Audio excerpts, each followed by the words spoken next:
have any village announcements? Okay, if not, we'll go on to approval of this meeting's agenda.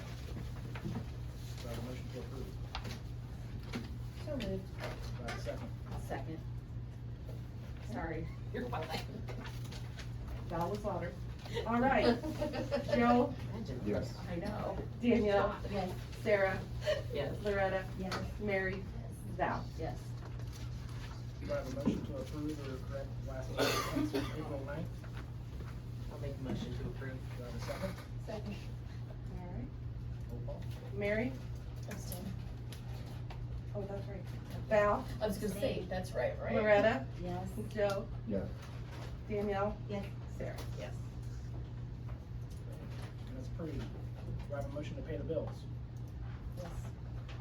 Second. Roll call. Sarah? Yes. Danielle? Yes. Loretta? Yes. Joe? Yes. Val? Yes. Mary? Yes. It's approved. Citizens' comments, I have, Fiona Fight to go first, and then we'll have Ben from Wessler go.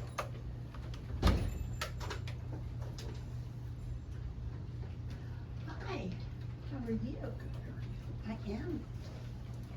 Hi, I'm Leona Fight, and I'm here to get the council's, I guess, approval. Is that what I want to say, Derek? I would like to do a time capsule this year, since it's America's birthday and all that. So that's why I'm here. I've already collected a few. If it doesn't go through, I will return the stuff. But I have somebody working on the time capsule itself, and I would also like to keep it up here so that it doesn't get lost or anything if it's approved or misplaced. Not that it's gonna get misplaced, because it's, And you was talking about out here in the little yes, grass area. and I would like to put it out by the telephone or the flagpole and the bell. So if When would that's- it be open? When would it, in 100 years, we will not see it opened. They talked about putting a burial date and an open date. Yes. Plaque, just so we don't have to keep records for 100 years. Yeah. Yeah. Place. Maybe we should do it on Forest Day. Not wait 100 years. I can't hear you. I said maybe we should do it on Forest Incorporation date instead of waiting 100 years. Well, I'm 1853 to, Yeah. yeah, Yeah. 2053. 2053. That's only 20 years. I guess, yeah. Or more. All she's really asking for is permission to put it on village property, so if everybody's good with that. How big was the capsule? 18 by, Should have known you was gonna ask. yeah, Yeah, that not, was not close. huge. About, yeah, a little bit bigger than a shoebox. Was that right? Yeah, I would assume so, yeah. Okay. And so I did not write it in there. Yes, it's a little bit bigger than a shoebox, and it'll be sealed, and, things that, it's not gonna be for big items. So a lot of, like, the history of Martin's is gonna go in it. Hempy's donated a wooden nickel. There are some, 250 year anniversary coins, and a paper from Heath about, his garage where in Google, he was in the top 5 of the mechanics and that in Hardin County, so that's going in. Just stuff like that that would be kind of interesting. I have a flag being made that they will be able to fly for everybody to see. It's not just gonna be a personal item. I approve. So is that a motion? Joe. Thank you. That's a motion. Thank you. Now, you second? Sure.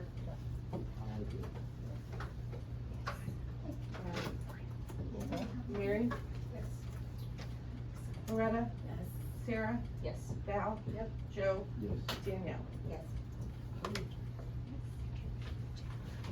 Okay, Ben? Alright, no major news today.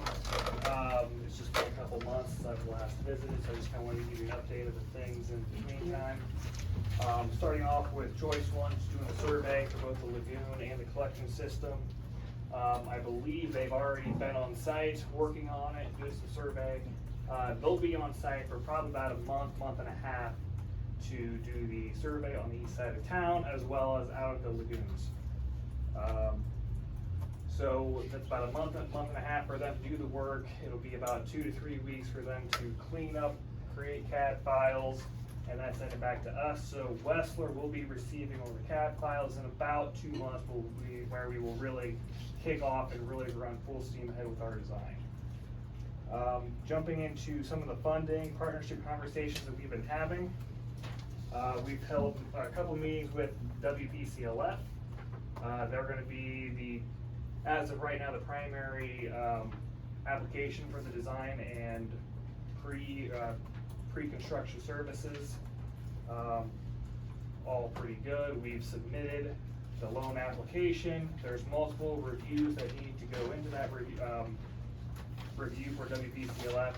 Everything so far is good. We got an update from I would say the technical service side of it. Now it's time for their next review, and that is still ongoing. Typically, it's a 1 to 2 month process. Don't foresee any issues there. As for principal forgiveness, all conversations so far have been very positive. I cannot say definitively that you will be receiving principal forgiveness. They can't say that.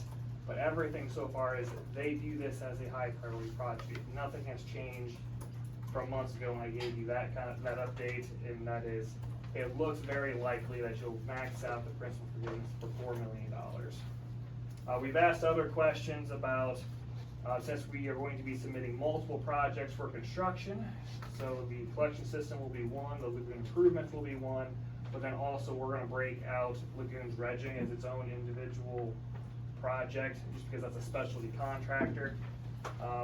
Could we break up the principal forgiveness across all the projects? And they said no. It will just be the $4 million for just one, which is fine. They gave us their reasons. They want to try and maximize principal forgiveness throughout the entire state. They only have a small bucket of funds to pull from, and they want to be try to be as equitable as possible with all the communities in the state seeking it. Which makes a lot of sense, and that's why we've been pursuing every opportunity that we can come across for additional grants and principal forgiveness dollars, which brings us into the next category of all the government officials that we've been talking with. The federal government has this program, the CDS, Congressionally Directed Spending.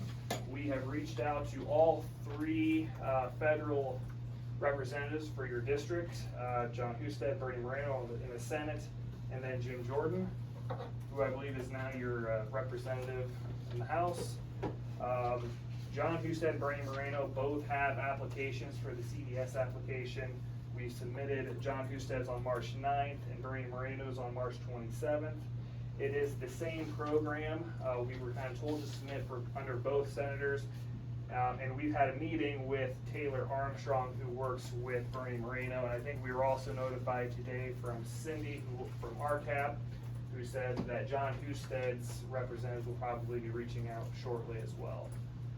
Essentially, how that process works is they both have representatives. They'll contact us, they'll try and get a little bit of background on what the project is, try and weed out the weaker projects, so they can really push for the projects that need the funding, have importance. They're trying to eliminate, of course, the potential fraud, the projects that don't need to happen, people just asking for money. In talking with Taylor and getting his initial feedback, he views it as a very important job, a project that's needed for the community and has substantial benefits to both the environment, the community, and he thinks, again, it's something that they're going to try and push for. Once we go through that initial phase that we're in now, John Husted and Bernie Moreno will meet, all their aides will meet, and they will sort through all the projects throughout the state. Hundreds of projects get submitted. They have to determine who's going to fight for what, and then of course how much. We kinda did break up our ask for those two applications. I think under Husted, we asked for everything. That was like the $30 million.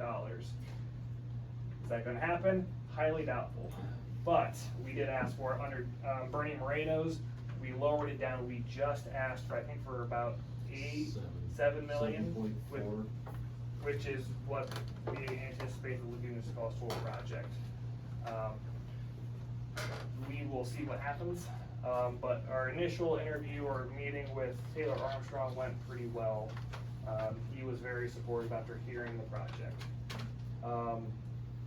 After the initial phase, it's supposed to be agreed upon by the federal government in the fall, early winter. Unfortunately, Taylor also said our federal government has a really good track record right now of hitting deadlines and agreeing on budgets, which you said sarcastically. Odds are, even though that is the deadline, I think September, October, November-ish, it'll probably end up being like February or March. That's what it was this year. They didn't agree to anything, and they're still fighting over certain budget items. So that's to be determined. But that is we're supposed to find out in about June whether our project made the list of projects that both senators are going to take before the entire Senate. And then we'll find out more likely in February how much or if the project got funded through that CDS grant. Jim Jordan, his office does not follow the CDS application. I did talk with Cameron Warner, who's his district director. I don't know if Jim Jordan just doesn't believe in the CDS program, or if it's just not open to the House, and the House just has different means of providing their funding mechanisms. I don't know. We really just discussed pursue state options, and once I shared with him that we're pursuing everything that we've already submitted under John Husted, Bernie Moreno, he was like, that's probably the best you can do for now. Reached out to Ty Matthews. He is fully aware. We gave him an update on where this project stood. Ty provided a letter of support that we can use in any grant, principal forgiveness, any opportunity that pops up. We do have a letter of his support recommending the project, supporting the project. Reached out to Rob McCauley's office. They have not returned anything yet. Moving on to USDA. Going into the project, I kind of assumed that they'd be one of our biggest, I would say, supporters or providers, for providing a grant and loan for this job. Historically, they do have a program, and I think I've mentioned this before, where they have a rate buy-down program. So what they will look at the project as a whole. They look at the medium income of the community, and they like to see rates within a certain percentage of your median household income. Doing that analysis based off of their program guidelines, that would open the village up to, I think, about a $20 million grant. They told us last year that that's probably not going to happen. That's very significant for the grant, but it would still open you up to something that is very substantial. The bad news is that we're getting from USDA is they still haven't really fully gotten through our PER. They have no idea what their funding is. They have been receiving cuts. The executive branch chose not to fund them at all for this year. And their offices are their infrastructure wing of the USDA, which is what we would be going through, is really shaky. There's a lot of unknowns. For our Indiana offices, they received a notice today that they have kind of stopped and put a freeze on all funding in Indiana through the USDA office because they just don't know what's coming next. So there are funds available, but it is a USDA infrastructure freeze, I'm assuming across the entire country, that they just don't know when or if they're going to get funded. And a big reason for that is the CDS program. To give you a little bit of background on what's been happening is about, I think, 10 to 15 years ago, there was a little bit of a hold on or a freeze on pork barrel spending at the federal government. There was a law passed or something was passed that said the congressmen weren't allowed to, do the backroom bartering and trading. I'll fund your project here if you support my bill, this tick for tack. They kind of put a freeze on that. What that did was all of that money that was allocated for the pork spending was given in block grants to the states. That's how USDA was funded. That's how WPCLF was funded. They allocated tens, hundreds of millions of dollars to the states, and said the state agencies, you will figure out within your state how to spend the money. A couple years ago, that changed. They have reversed course. Now the federal government is allowing the pork spending again, which is pretty much the CDS application process. The CDS, of how they fund the CDS applications and those grants, is they pull that money out from WPCLF, the state USDA agencies, and that's how they fund. So you can see this, it's not like there's any additional money that the federal government is giving to the states, it's just where they're pulling it out of the different programs. USDA is caught up in that. USDA used to review their own projects, used to allocate money, and they would be the managers of it. Now it looks like it's going back to their more of a pass-through source. So for the CDS application, let's say we get a grant through the CDS process, they give that money to USDA and say, hey, this money will go to forest and you will administrate it. USDA doesn't have any authority anymore. They have to take that direction from Washington. So I guess that's good and bad. It's new now. We're playing in a little bit of a different game. I can't give you some of those answers. 5 years ago, we'd be able to give you better direction. We'd be able to tell you from experience, this is what typically happens. Now it's kind of up in the air. We just don't really know. And it's impacting everybody. It's impacting all the state agencies that used to have this bucket of money that's no longer there. Because now it's being spent elsewhere. So is it good? Is it bad? It's to be determined. But moving on to OPWC, ODOD, we've held meetings. Those are small state agencies that provide a little bit of money. They work very close with the WPCLF state revolving loan program. Again, they're very supportive of the project. They're very aware of the project. And so they work with WPCLF, and when WPCLF knows how much they're going to be spending, where the principal forgiveness goes, we'll get more answers from them. Army Corps, I've held a couple meetings with them, mostly on the regulatory side, just trying to get some background on, because there's a bunch of ditches that go around your lagoons, trying to figure out from a regulatory design side, what are we going to need there, and as long as we don't impact the ditches, move, alter them, they're really not a factor at all. Really, they only get involved if we want to do any maintenance, that's it. If you impact the ditch, then you gotta get Army Corps involved from the regulatory side, which at this point, we don't anticipate, but I just wanted to do a little background, just do some checks. We don't, as for their funding side, we cannot coordinate directly with Army Corps. They will come in, so from our perspective, they just come out of the blue. To be honest, they say, if this project meets our criteria for funding, we haven't heard anything yet. Hopefully they do come in with some funding, some grants. For CDBG, Mark Dahl, he's fully aware of the project.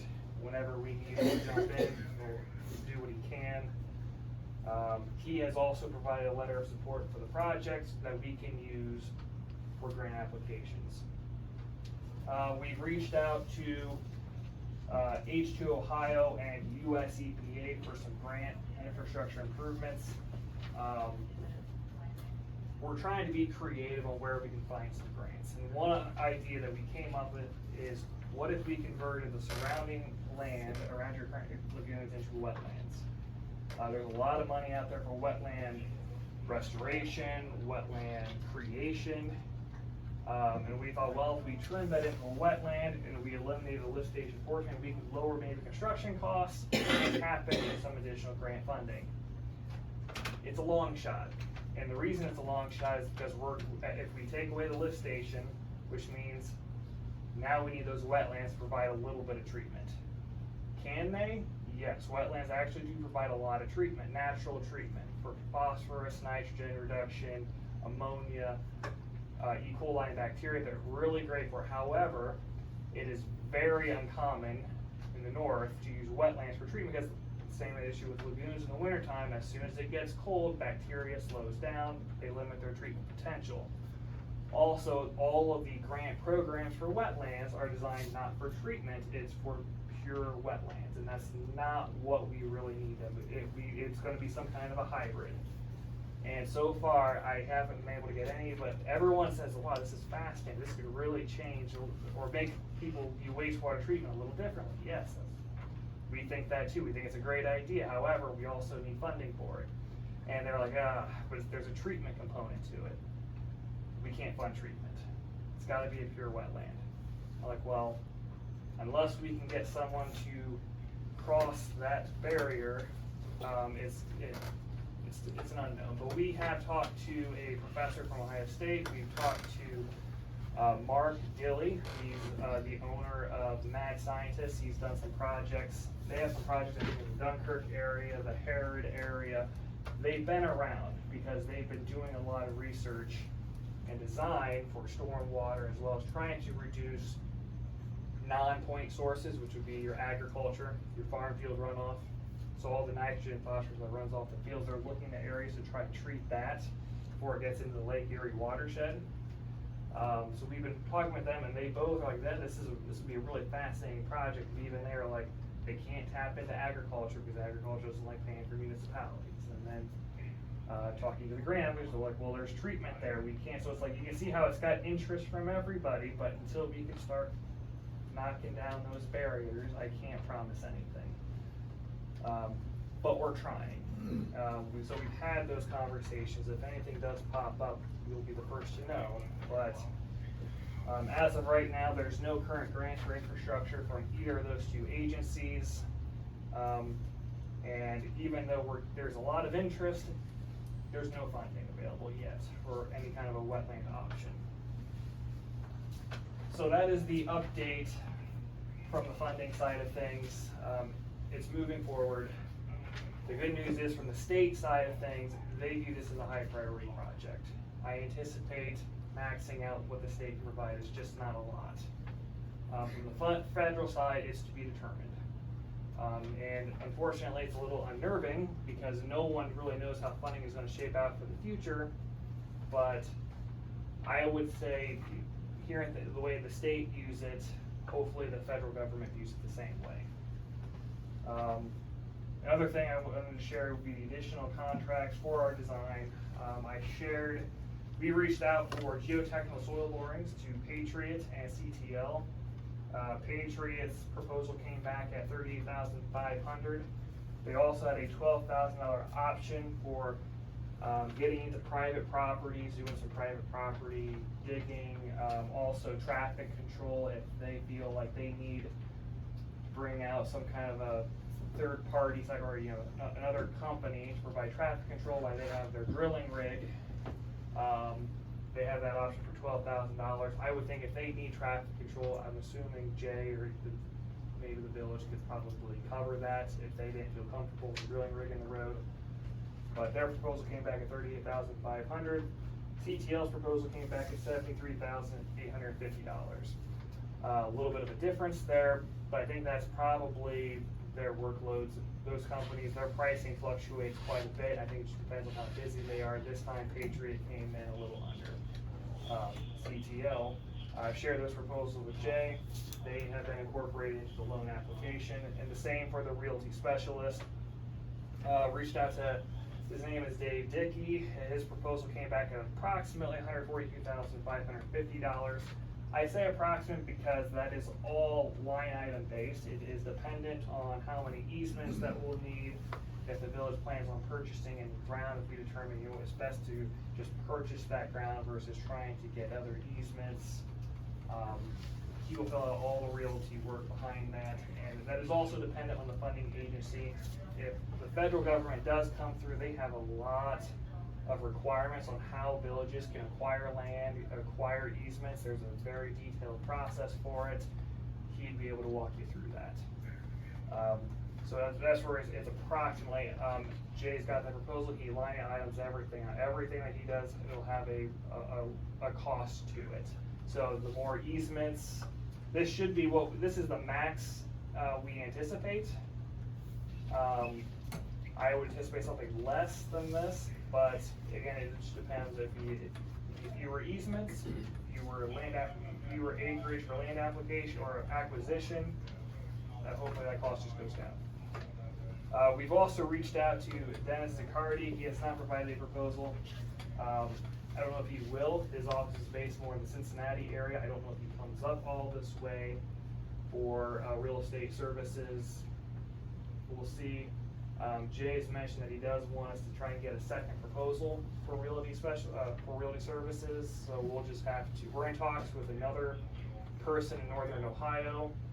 Just haven't reached out to him yet. So if you still want the second proposal, we'll still pursue and get that for you guys. But otherwise, as of right now, we just have the one for the realty specialist.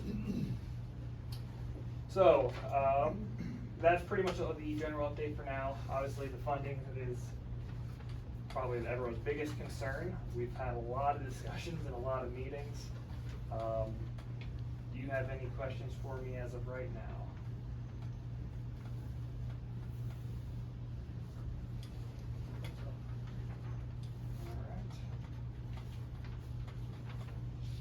Thanks, Ben. Thank you. Thank you.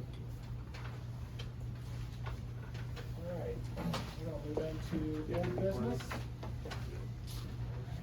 This will be the third reading of ordinance 2026-02, amending the park rules and There, and the kids just throw trash in it, so we're just gonna get that out of the way, so nobody falls on it or gets hurt on it.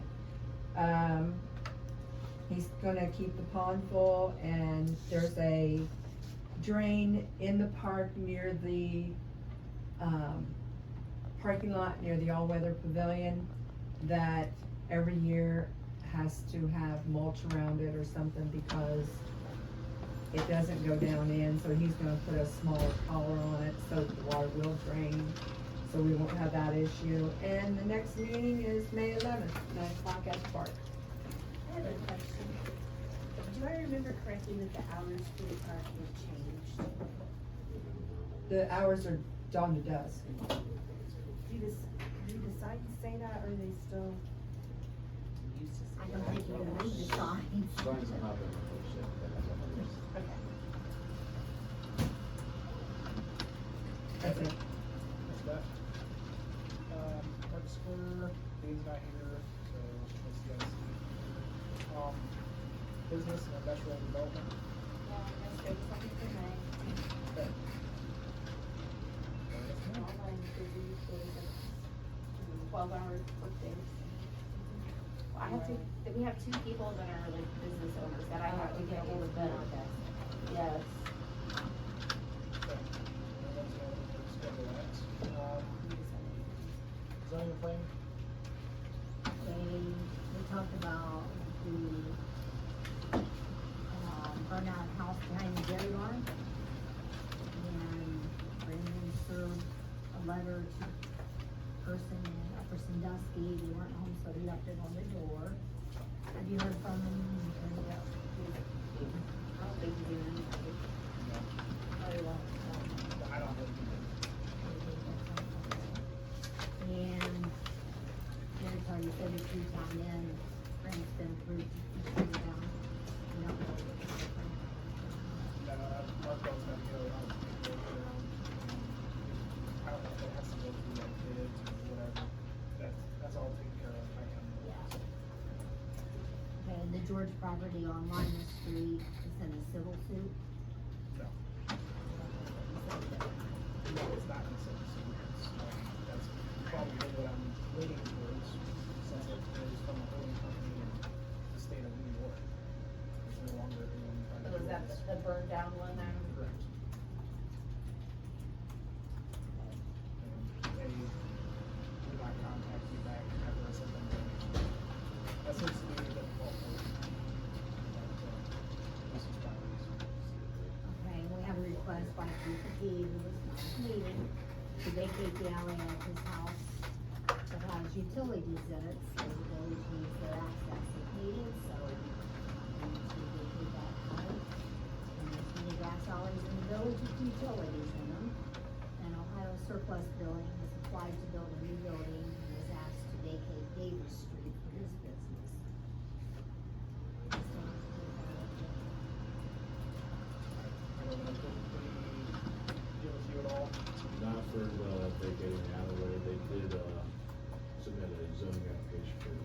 building and partial demo of their existing building.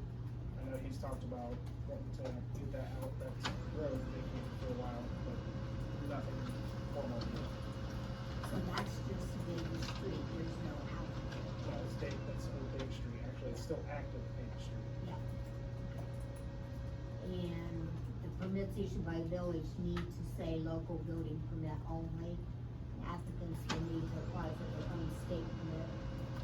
And the zoning permit count, which he gave us at the last meeting, and us to do it on there. And with the new solicitor starting today, we will wait until then to resume looking at the zoning ordinances. So, we'll give you a little while to figure out, yeah. Got 24 hours. Maybe. I better make it 12. Deep breath. What the most important thing to start with is, and we hope zoning's not at the bottom. Let's not scare this one away. Let's pay him, shall we? He got paid. Timely? Let's not start that way. Do tomorrow. Do tomorrow. Is that all you had, zoning Yeah, plan? and are we gonna continue to have the meeting the same Would day like as to, the the chair. 18th? I think it works out well. Yeah, okay. So that's at That's gonna be on the 6:45. 18th, right? 6:45, right? Yep. Okay. Human resources. We have not met. The members are still, reviewing other municipalities' handbooks to see how it's done at other places and kind of incorporate that into what we want our new one to look like. Do we want to schedule that now while we're on here? Fine. Would you want? I don't care. You wanna do it for the next meeting? Sure. Well, that's the 14th. I'm free anytime that week. So is Brandon. Except Wednesdays, he gets haircut. At 4. Tuesday? Then we have, I can't do the 12th because the kids have their band concert. Or do you wanna meet the week, get stuff around for the second meeting? So we could meet Either way. the week of the 18th? That's fine. Thursday's Wolf Festival. I will be in Cancun that week. Okay, the next week? So where are we at? The week of the 25th. So we got 26th or 27th. I can do either of those. Is that the morning week? That's my, yeah. What's the 26th? Is that a Tuesday? Mhm. I can also do the week of May 4th, but not on the 5th. I can't do. Oh, 26th, well, if we 5 can't come to a o'clock? conclusion, maybe you guys should just, the 26th, Is 5 o'clock cool? the 26th, yeah, that's fine with It's me. not a haircut day, Brandon's there. 26th at 5 p.m. Okay. What day of the week this is really that? shouldn't be. It's a Tuesday. Did we nail something down?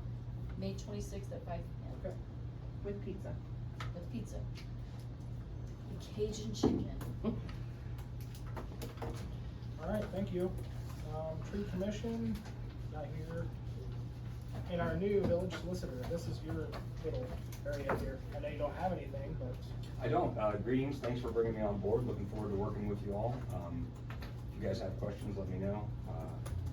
I've got some business cards out in my truck. I'll grab those. yeah, I haven't gotten your email yet. I have your phone number, but not your Okay, email. yep, I'll get your contact info today. Yeah. I was in a hurry to get in here because I got held up on the way here, Right, so yeah. left it sitting in the truck. So we welcome you here and. Welcome aboard. Yep. Okay, thank you. Alright, any questions for Tom? Alright, we'll move on to, fiscal officer. I really don't have anything. Okay. I really don't. How do you think muni-link's going? So, I was a part of like the initial getting things going, and I kind of was being off for those weeks, and I think Jay and Annie have been really good about figuring it out, and so. I will say it's a lot easier system to learn than what the other one was. It's very, yeah, it's a lot. And just, the customer service, we have an issue, like, they're right there, and so, yeah, I really like it. Have the residents been, You still get a couple, but I mean. but it's less. But for the system itself, no, like, I haven't heard any complaints like we did the old system. It's more, my bill or this and that, but Okay. I was impressed how many people actually signed up, for the online system. So, and for me, just being in this full week, I haven't received as many. I think the traffic of phone calls of paying bills has reduced some that I've seen the last 2 weeks, so hopefully it continues. Shut-offs have gone down. Yeah, I heard we're at like 97% on read accuracy, right? Yes, cause we did get into a building where there was 3 for an apartment, we were able to get in, fix those. We have plans to fix a couple more, and then even shut-offs this month, we were down to 5. Cause this is the first month since winter, cause I don't like to shut off in the winter time, cause then pits freeze, and then it's just a whole problem. So for our first month, I actually did shut-offs. 5's not bad. Cause I think when I took over, we were in the 20s every month. At least. So, When I'm was, working with people. does service, did they schedule a meeting? No. Okay. I think so. Hope I knew. We can probably do that at a later date. Yeah, I mean, I don't feel like we really have anything new to discuss. Nothing new, no. Till Jay gets all the other stuff done. Right. Yeah, almost. I know. Any questions for Brenda or anything else, Brenda? No. Okay. Well, Move to adjourn.